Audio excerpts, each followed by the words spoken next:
भारत को आजाद हुए 7 दशक बीत चुके हैं। इन 7 दशक में भारत के नागरिक ने कई प्रधानमंत्री चुने और सदन में भेज दिए। सबके कार्यकाल को भारत की जनता ने देखा और उन्हें जब लगा कि देश के प्रधानमंत्री देश की बागडोर नहीं संभाल पा रहे हैं, तो उन्हें गद्दी से भी उतार दिए। जिस तरह भाजपा सत्ता में आई और जिन बातों से भारत की जनता का विश्वास जीता, उसे जनता भुला नहीं पाई है। भारत की जनता अपने आप को ठगा हुआ महसूस कर रहे हैं, क्योंकि झूठ बोलकर ज्यादा समय तक लोगों को गुमराह नहीं किया जा सकता। सच्चाई छुपती नहीं है। शायद प्रधानमंत्री भूल गए, यह वही भारत है जिसने अंग्रेजों के बंदूक के आगे अपना सीना रख दिया। यह वही भारत है जहां अशफाक उल्लाह, भगत सिंह, राजगुरु हंसते हुए फांसी के फंदे को चूम लिए। यह वही भारत है जहां सुभाष चंद्र बोस, महात्मा गांधी ने देश को आजादी दिलाने में अहम भूमिका निभाई है। उन्हीं के वंशज हैं हम। अपने वादों को जुमले में तब्दील कर दे, उससे जनता के दिलो दिमाग में क्या प्रतिमा बनी होगी। भले ही वह भूल गए, पर जनता नहीं भूली है। देश चलाने के लिए हमारे देश की संपत्ति को नीलाम किया जा रहा है। इससे जनता कितना खुश है, और क्या संपत्ति बेचकर ही देश के भाग्य को बदला जा सकता है? यही एकमात्र उपाय बचा है क्या? कहाँ गए वो लोग जिनके दिलो दिमाग में नए भारत के निर्माण की सोच चल रही थी? कहाँ गए वो लोग जो मेक इन इंडिया का नारा दे रहे थे? कहाँ गए वो लोग जो स्मार्ट सिटी पर करोड़ों रुपए इश्तेहार में फूंक दिए? क्या जनता यह नहीं सोचेगी कि सिर्फ जुमलों से देश चलेगा? जो बना ना सके उन्हें बिगाड़ने का अधिकार किसने दिया? भारतीय रेल अब हमारी संपत्ति नहीं रही। देश की जनता ने उन्हें प्रधानमंत्री बनाया है। क्या उन्हें यह पूछने का अधिकार नहीं कि हमारे पुरखों ने खून पसीना बहाकर भारत के भविष्य को उज्जवल बनाने के लिए जो संपत्ति खड़ी की है, उसे बेचने से पहले भारत की जनता से पूछा जाना चाहिए? इसी विषय पर जनता जनार्दन से जब बात की गई, तब उन्होंने क्या कहा, आप भी सुने। मेरा नाम सुल्तान अहमद खान, मैं जागरूक मुंबई न्यूज़ का संपादक हूँ। जी सुल्तान जी, आपसे एक सवाल करना चाहेंगे। आप पत्रकारिता के फील्ड में हो तो जाहिर सी बात है कि आप भी देख रहे होंगे कि समाज किस ओर जा रहा है, देश किस ओर जा रहा है। आपसे एक सवाल की जाए कि आज हमारे देश के जो प्रधानमंत्री हैं, उन्होंने देश की जितनी भारतीय संपत्ति है उनको नीलाम करके वो देश को चलाने के प्रयास कर रहे हैं, देश को सुधारने की प्रयास कर रहे हैं। आप इस बात से कितना सहमत हो? सर जी, मैं पहले तो आपसे एक सवाल करना चाहूँगा। आपके पिताजी क्या करते थे? जी कारोबारी थे। ठीक है। उन्होंने प्रॉपर्टी वगैरह कुछ बनाई होगी? अब जाहिर सी बात है, हर माँ बाप तो यही सोचता है कि कुछ प्रॉपर्टी बनाए, घर वर बनाए, मकान दुकान बनाए। जी। और आपके दादाजी? जी वो भी व्यापारी थे। उन्होंने भी कुछ प्रॉपर्टी बनाई, उन्होंने अपने बेटे को दी। ये पुरखों तक चलता आ रहा है, बांटते हुए दी जा रहे हैं। ठीक है, चलेगा। उन्होंने क्या किया? बनाया ना? जी उन्होंने बनाया। आपके लिए आपके पिताजी ने बनाया? जी। आपके पिताजी ने ऐसा तो नहीं कि सब कुछ बेच बाच के आपको ऐसे छोड़ दिया? प्रॉपर्टी क्यों बनाया आपके पिताजी ने? जी जाहिर सी बात है कि उनकी सोच थी कि जो हमारे जो बच्चे होंगे उनको सड़क पर नहीं जीना पड़े और इज्जत की ज़िंदगी जी ले हो। ठीक है, आपका बोलना एकदम सही है। मैं ये बोलना चाहता हूँ, इससे पहले भी आज 7 दशकों से हमारे जितने भी प्रधानमंत्री आए देश आज़ाद होने के बाद, उन लोगों ने कारखाना लगाया, फैक्ट्रियाँ बनाई, फिर स्कूल बनाए। इसलिए बनाया कि हमारा देश प्रोग्रेस हो, आगे बढ़े, तरक्की करे, और जो युवा है उनको रोजगार मिले। जी जी। वो आगे बढ़े, उनका परिवार भूखा ना रहे। जी। लेकिन मैं इतने वर्षों के बाद ऐसा प्रधानमंत्री देख रहा हूँ जो सब कुछ बेच रहा है। जी। हर एक चीज़ बेचने पे तुला हुआ है। तो ये क्या जाहिर करना चाहते हैं? जी। ये सब बेचने के बाद आज हम अपनी औलाद को कुछ दे के जाते हैं जी, कि वो आगे चल के रोड पे ना रहे, भीख ना मांगे, परेशानी ना झेले। लेकिन आज हमारा ऐसा प्रधानमंत्री जो सब कुछ बेच रहा है, तो ये सबसे मेन बात है। तो आपको लगता है कि उनका जो कार्य प्रणाली है वो ठीक ठाक नहीं है? अगर वो ठीक होता तो आज देश बेचने की नौबत नहीं आती। नौबत नहीं आती, और ये सरकार आने से पहले सब कुछ ठीक ठाक ही चल रहा था। जी। कुछ ऐसा बेचने की जरूरत नहीं पड़ी थी, और ये आने के बाद भी बेचने की जरूरत नहीं थी। जी। लेकिन इन्होंने लोगों को, दूसरे लोगों को, अमीरों को फायदा पहुंचाने के लिए ये सब कांड किया है, और सब कुछ बेचने पे तुले हुए। जी। और अभी बहुत कुछ बिकना और भी बाकी है, जो वो भी पूरा बिक जाएगा। जी। तो आपको लगता है कि देश के जो नागरिक हैं, उसका इस बात का खुलकर विरोध करना चाहिए? क्योंकि बिल्कुल। बाकी पार्टी के लोग कोई सामने नहीं आ रहे हैं, कोई इसका विरोध नहीं कर रहे हैं। आपने देखा होगा इस चीज़ को। नहीं, विरोध करना ही चाहिए। नहीं करके क्या साबित करना चाहते हो? क्या हमारी पीढ़ी आगे चल के भीख मांगे? जी। हाँ, लोगों के आगे घुटने टेके, साहूकारी सरकार चले? जब हम लोग मेहनत करके इतना सब कुछ जमा करते हैं और उसके बाद सब कुछ बिक जाता है, तो मतलब क्या रहा उस चीज़ का? हम अपनी अगली पीढ़ी को क्या दे रहे हैं? जी। तो आत्मनिर्भर भारत से आप कितने संतुष्ट हैं? आपको नहीं लगता है कि मोदी जी ने कहा है कि आप आत्मनिर्भर बन जाएँगे? बस आत्मनिर्भर बन के अब कटोरा लेके भीख मांगने जैसी परिस्थिति आ जाएगी। बस आत्मनिर्भर इतना ही बनेंगे लोग, इससे ज़्यादा और कुछ नहीं होगा। क्योंकि जी। जब सब कुछ बिक ही रहा है, तो हमारे पास व्यापार कुछ भी नहीं रहेगा, तो हम करेंगे क्या? जी। तो आपको लगता है कि इससे बेरोज़गारी बढ़ जाएगी? जिस तरह से प्राइवेट हाथों में दिया जा रहा है और प्राइवेट की कार्यप्रणाली तो आपको पता ही है। बिल्कुल, बिल्कुल, इसमें कोई शक नहीं है। मीरा जी, ये बताएँ कि आप क्या काम करती हैं?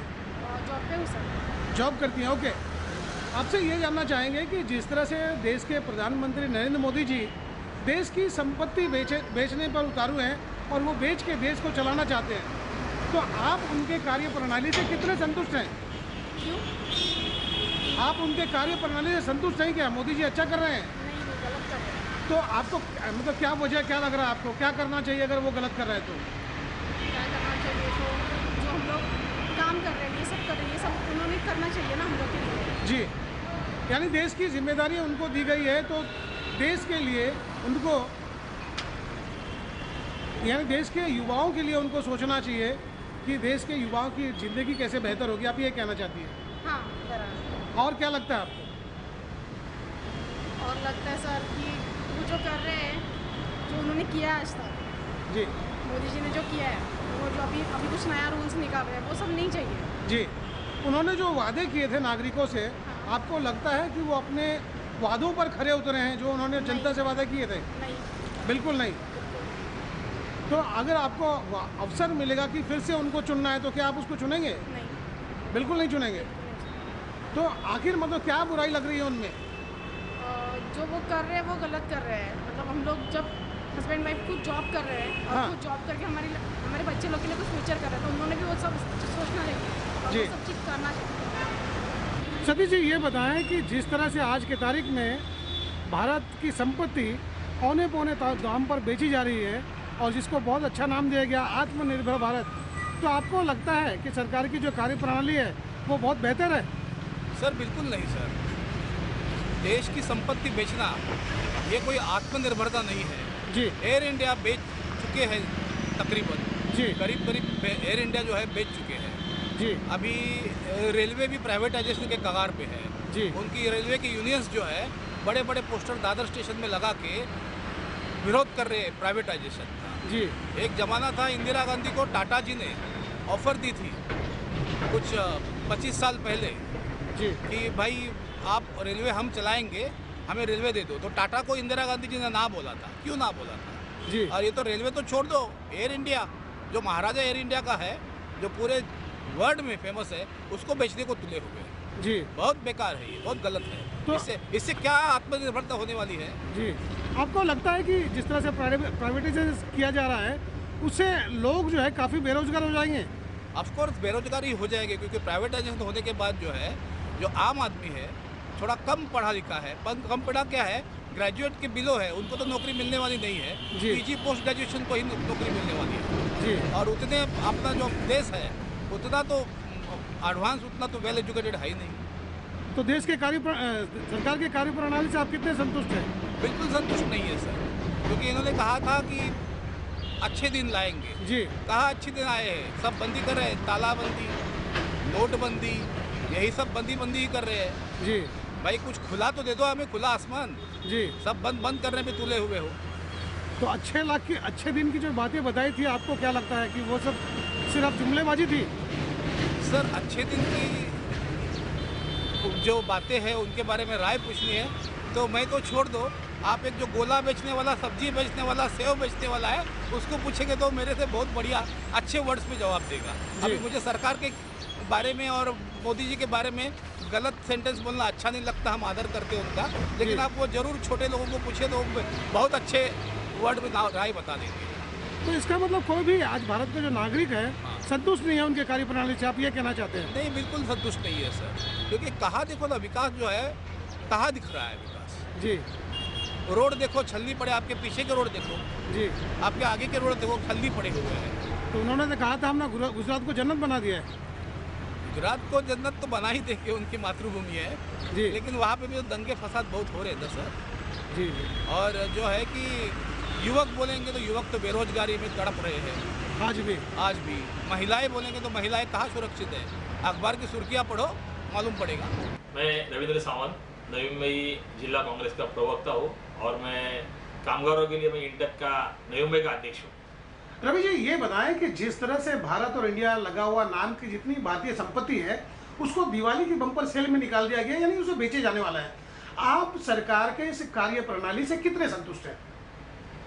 हमने देखा है कि जब कांग्रेस ने ये संपत्ति बनाई थी, ये संपत्ति बनाने के बाद ये बेचने का काम ये मोदी सरकार कर रही है। लोगों ने उनको पूरे एकजुट में सत्ता दी कि देश बदलेगा। कांग्रेस के टाइम ये लोग ने ऐसे माहौल बनाया, मीडिया ने ऐसे माहौल बनाया कि कांग्रेस काम नहीं कर रही है जी। जो कांग्रेस ने आज इतनी संपत्ति बना के रखी थी, आज ये संपत्ति बेचने का काम ये मोदी सरकार ने किया है। आपने देखा नहीं, जो सबसे पहले घर घर में एक टेलीफोन कनेक्शन होता था, गांव गांव में टेलीफोन कनेक्शन होता था, ये टेलीफोन कनेक्शन जो एक्सचेंज उनकी प्रॉपर्टी ये उन्होंने पूरा बंद करके गवर्नमेंट की प्रॉपर्टी, पूरे गवर्नमेंट के बहुत से जो भी छोटे निजी कंपनी है उनको बंद करके वो बेचने के लिए निकाली है। आप देखिए कि आज ये आत्मनिर्भर भारत, क्या आत्मनिर्भर भारत है? आज पूरा देश बिक रहा है, पब्लिक देख रही है, ये पब्लिक इनको माफ नहीं करेगी, ये जनता उनको माफ नहीं करेगी। आज मोदी सरकार ने, ये मोदी जी ने खुद के फायदे के लिए आज ये हुकुमशाही है। जैसे हिटलर ने हिटलरशाही चालू की थी, वैसे मोदी जी हुकुमशाही कर रहे, उसको जनता माफ नहीं करेगी। सर जिस तरह से सिर्फ 2 व्यक्तियों को ये संपत्ति बेची जाने वाली है, भारत एयर इंडिया बिक रहा है, BSNL बिक रहा है, ONGC बिक रहा है, इवन पोर्ट ट्रस्ट की जितनी भी जमीनें हैं जो एक्स्ट्रा पड़ा हुआ है उनको बेचा जा रहा है, रेलवे की जितनी एक्स्ट्रा जमीनें वो बेची जा रही है, इस पर आप क्या कहना चाहेंगे? देखिए, सब बेचकर देश चलाने की तैयारी की जा रही है, आपको लगता है कि देश चलेगा?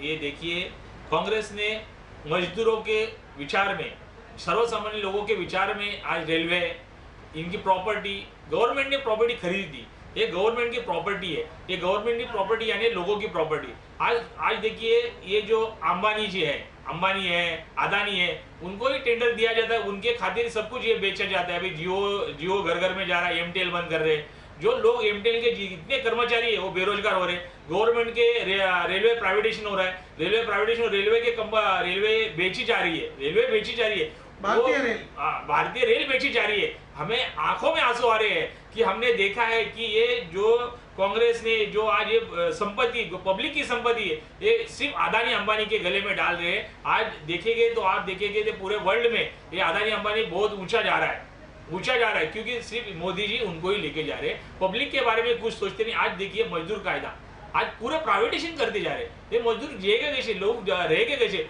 आज जब सेंट्रल ने, मोदी जी ने लॉकडाउन घोषित किया तो ये यूपी, बिहार, जो भी बाहर के राजस्थान, वहां के पब्लिक ये आज पैदल जा रही थी, उनके बारे में कभी सोचा नहीं मोदी जी ने। सिर्फ बोले नहीं वो सरकार देखेंगे, ये देखेंगे, वो सिर्फ ये मन की बात है ना। लोगों के खाते पे 15 लाख आए, ये सब चुनावी जुमला करके लोगों को फंसा रहे, ये फंसाने का काम कर रहे हैं। तो कार्य प्रणाली से आप संतुष्ट है या नहीं? हाँ या ना में जवाब दीजिए। हम कैसे संतुष्ट रहेंगे? हम तो उनको विरोध करने वाले हैं। हमने कहा है कि आपने आत्मनिर्भर भारत कहाँ दिखाओ, मेड इन इंडिया कहाँ पे दिखाओ, मेक इन इंडिया कहाँ पे दिखाओ। क्या है मेक इन इंडिया? ये सब दिशा बोले, ये चुनावी जुमला है। आप देखेंगे बिहार में, देखिए महाराष्ट्र में, देखेंगे उनको क्या होने वाला है। वो ये आने वाले जब सेंट्रल की चुनाव होगी, देश की चुनाव, उसमें मोदी जी को पब्लिक दिखाएगी उनकी जगह। ईवीएम के बारे में आपका क्या कहना है? ईवीएम तो उनका भगवान है। वो वहाँ पे US में, बाहर के देश में बैठ के सैटेलाइट से मशीन हैंडल करते, ये सब पब्लिक को मालूम है। अभी क्या करेंगे? सब सत्ता उनके हाथ में, मेजोरिटी में है। हम तो विरोध कर रहे हैं। जब तक ईवीएम बंद नहीं होता है तब तक ये सरकार गिरने वाली नहीं है। ये घोटाले उनके जाने वाले। अभी आपने कहा कि आने वाले समय में जनता उनको नहीं चुनेगी, नाराज लग रही है। हाँ। तो जब अब आप बोल रहे हैं कि ईवीएम है तो वो सत्ता से जाने वाली नहीं है, तो इसके लिए आप लोगों ने क्या सोचा? देखिए, जब चुनाव तो लगने दो, हम ईवीएम मशीन बैन करने के लिए आंदोलन करने वाले हैं। यह तो आंदोलन हमारा जारी है। ये रामदेव बाबा जैसे, अंबानी जैसे आदमी लोग उनको पकड़ के ये सब देश चला रहा है। जी, मैं पेशे से वकील हूँ, मेरा नाम शारदा शाह है। सरदा जी, ये बताएं कि जिस तरह से हमारे देश के प्रधानमंत्री देश की संपत्ति बेचकर देश चलाने पर उतारू है, आपको लगता है अब उसके कार्यप्रणाली से कितने संतुष्ट हैं? मैं बिल्कुल भी संतुष्ट नहीं हूँ, क्योंकि देश की जो संपत्ति है, अगर आप बेच के उससे देश चलाना चाहेंगे तो फिर आपने सत्ता में आके किया क्या हम लोग के लिए? और अगर किया भी तो आपने जो वादे किए वो तो सारे फेल हो गए। जैसे हो गई आपकी नोटबंदी हो गई, या फिर आपने बेरोजगारों को रोजगार बोला, सारे वादे आपके फेल हो गए। और अभी जो स्थिति चल रही है जिसमें आपको देश के खजाने में आरक्षित राशि रखनी चाहिए, अब वो भी बेच के खा गए। पूरा देश का सोना बेच के खा गए। आज यूनिवर्सिटीज़ बेची जा रही है, आज पेट्रोल पंप बेचे जा रहे हैं।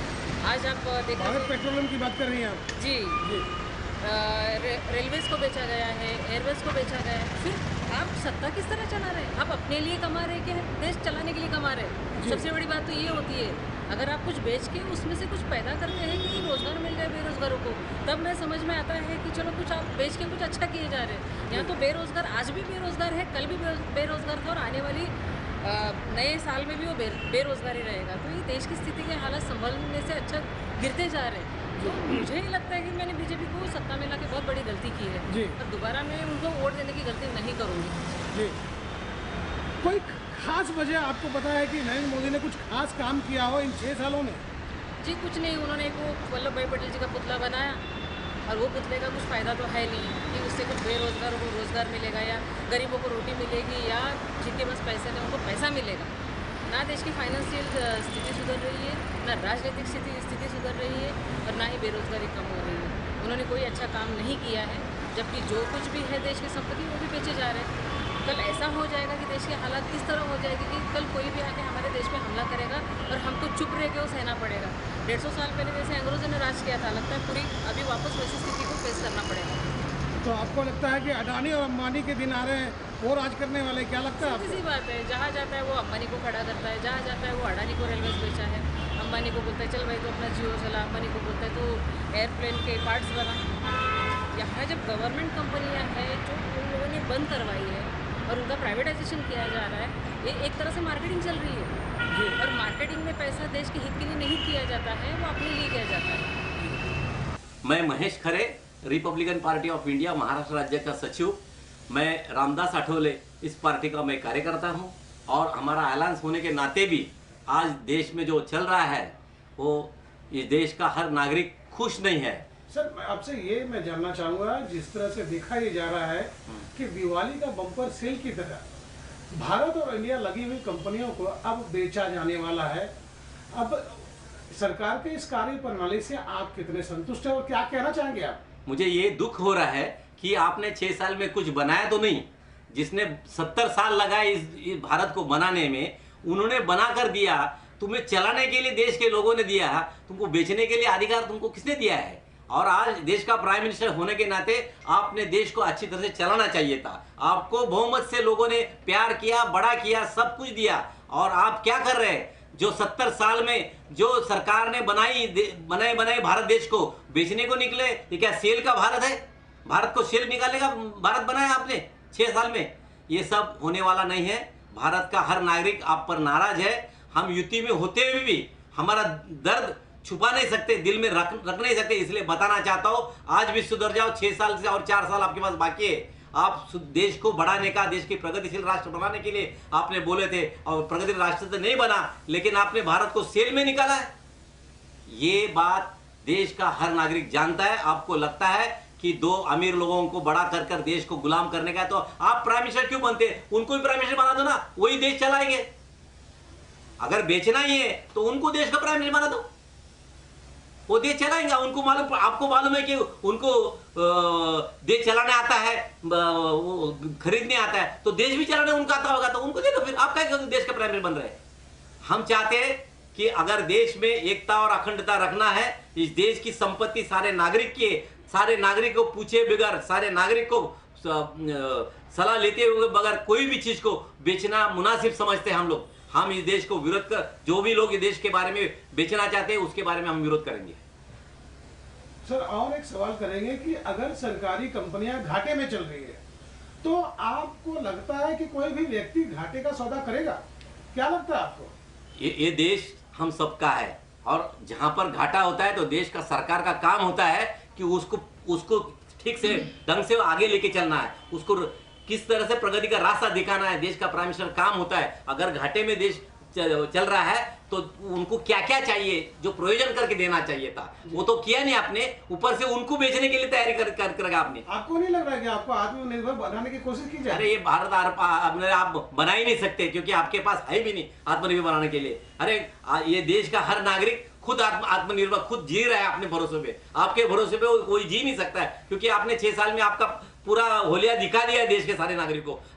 आज की कंडीशन आप बिहार का इलेक्शन देख लीजिए, क्या परिस्थिति बिहार के लोगों के, आपके दिल में प्यार कितना है वो देख रहे लोग, भारत देश सारा टीवी में देख रहा है बिहार में क्या चल रहा है बीजेपी के बारे में। तो हमारे देश के प्रधानमंत्री ने मोर को खाना भी तो खिलाया। अरे मोर को खाना खिलाने से इंसान जिंदा नहीं रह सकता है। इंसान को जिंदा रखने के लिए उसके लिए जो देश के प्राइम मिनिस्टर ने करना चाहिए वो किया नहीं अभी तो, और आपके पास बहुत टाइम है, आज भी सुधर जाओ। देश को एक संग रखने के लिए आप देश पर लोगों को प्यार करो। जैसा आपको आज 10 साल में इतना बड़ा बनाया और भी बड़ा बना देंगे, लेकिन आप सही ढंग से रास्ते से चलो, बेचने का काम बंद करो और देश को प्रगतिशील राष्ट्र कैसा बनेगा वो रास्ता ढूंढो। मेरा नाम अब्दुल हमीद खान है, मैं स्टील का छोटा व्यापारी हूँ। अब्दुल जी ये बताएं कि जिस तरह से आज हमारे देश के प्रधानमंत्री देश की भारतीय संपत्ति बेचे जा रहे हैं देश चलाने के लिए, आप उनकी कार्यप्रणाली से कितने संतुष्ट हो?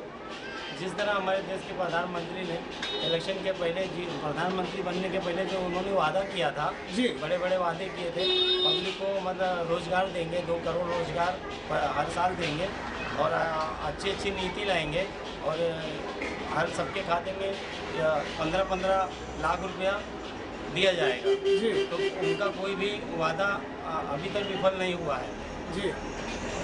और जिस तरह से देश की संपत्ति बेची जा रही है उनके कार्यप्रणाली से आप संतुष्ट है?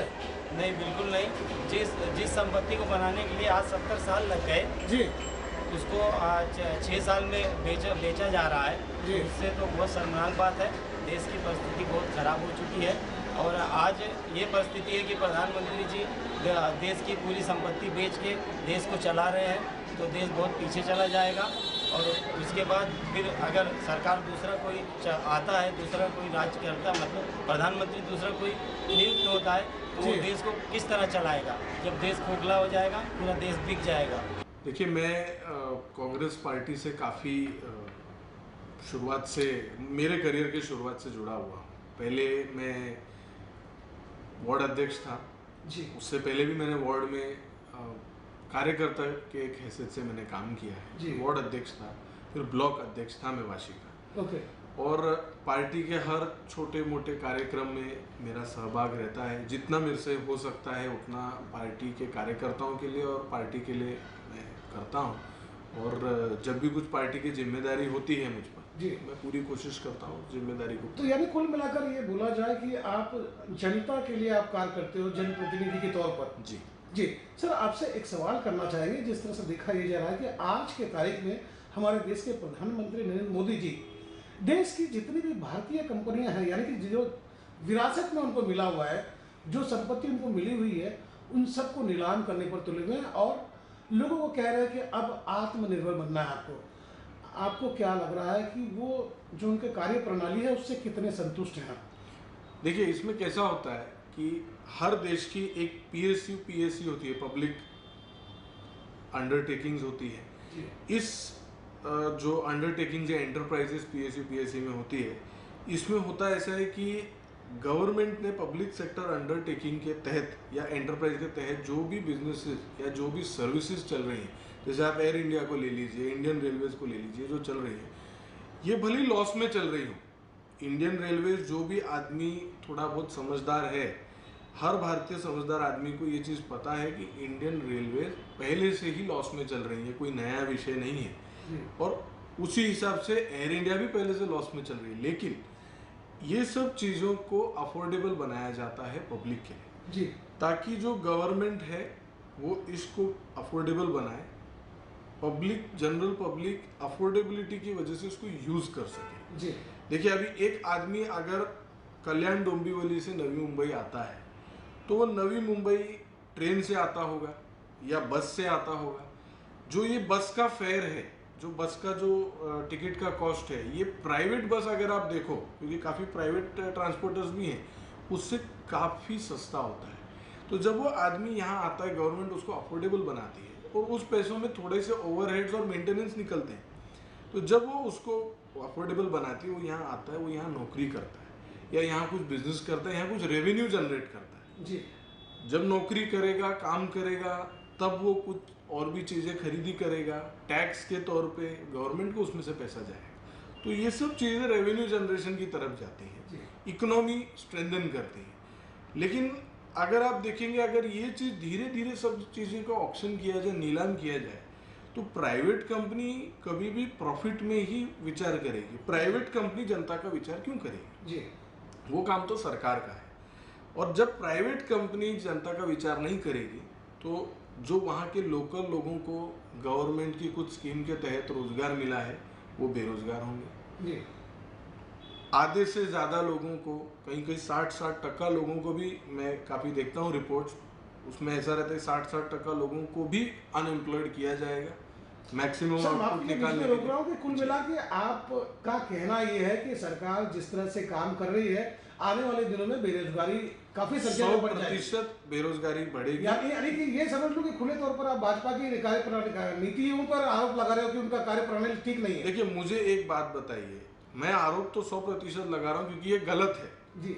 और गलत ऐसा है कि देखिए, जो चीज इनको विरासत में मिली, इन्होंने तो नहीं कमाया, ना एयर इंडिया इन्होंने बनाया, ना इंडियन रेलवे इन्होंने बनाया जी। इन्होंने ये सब चीजें नहीं बनाई। जो चीजें इनको मिली है विरासत में, जी। इनके पहले के प्रधानमंत्रियों ने जो जो नियोजन किया है, कांग्रेस के प्रधानमंत्रियों ने जो जो चीजें बनाई है, वो इनको मिली है और इनको जो चीजें मिली है वो ये नीलाम कर रहे हैं। तो अगर कोई व्यक्ति अपनी विरासत में मिली हुई जायदाद की नीलामी करे तो बिल्कुल नाकारा है।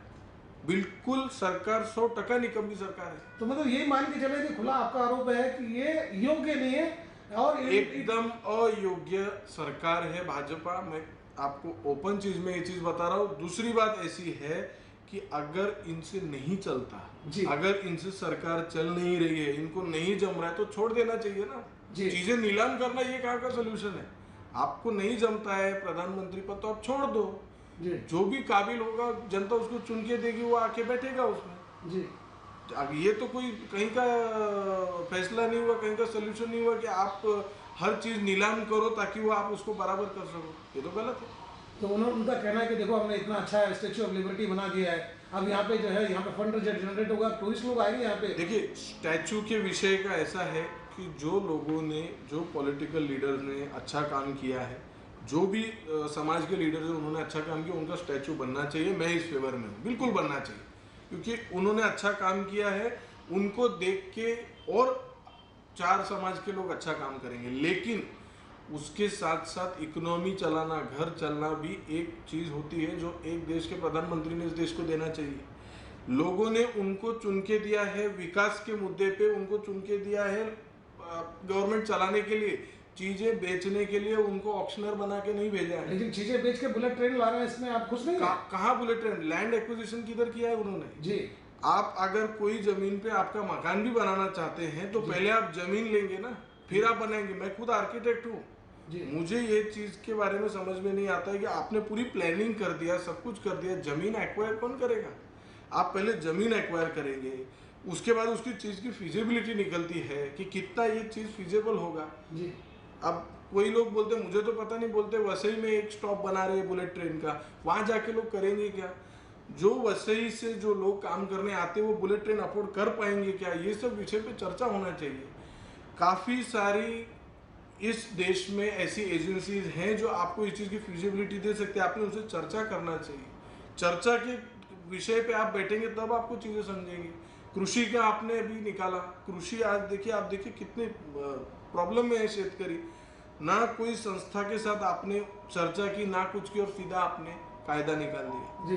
तो ये जो जबरदस्ती के कायदे निकालने के काम है, और फिर बाद में आप कायदा निकाल के आपका आउटपुट कुछ नहीं है, फिर भी आपको चीजें बेचनी पड़ रही है। तो यानी कुल मिलाकर अगर ये हम सोचें कि भाजपा जिस नीतियों पर चल रही है उसकी वजह से देश बर्बादी के कगार पर पहुंच रहा है, आप इस तरह के आरोप लगाना चाहते हैं क्या? 100% सही बताया आपने, देश बर्बादी के। आप मुझे एक बात बताइए, मैंने आपको पहले भी यही बात बोली कि अगर कोई व्यक्ति अपने पूर्वजों की दी हुई जायदाद को नीलाम करे तो उसको बर्बाद नहीं बोलेंगे तो क्या बोलेंगे?